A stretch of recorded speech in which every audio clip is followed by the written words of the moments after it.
Okay, first for 1.56, we're asked to find the thermal conductivity of the material. We know the work that it draws, we know the rate of heat transfer, we know the surface area that the heat is being transferred through, and we know the temperature difference and the length. So from here you just rearrange your variables and solve for K, get this answer here.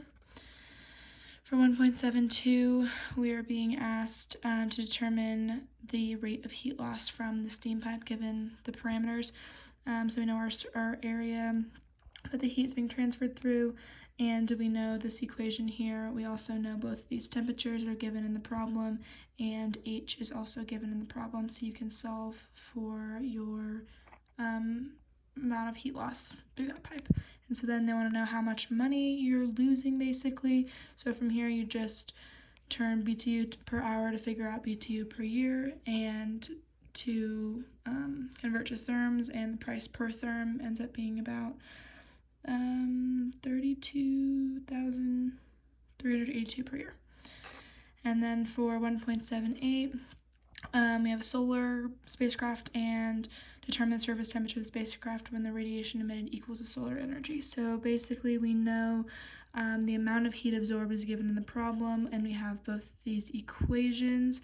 So from here they're asking what's the temperature when they're equal, so you set them both equal to each other. Both these equations are known, and we solve for T. Our surface area cancels out because it's on both sides, and solve for T, you get about 282 Kelvin on the surface of the spacecraft. And then the last one is in the table, and then so A is just blatantly from the table, and then B, when you don't know specifically the ATM on the table or the pressure on the table, you can just do a simple proportion of the diffusion coefficient to pressure equals the diffusion coefficient of the following parameter to that pressure, and that can get you both of your answers for C and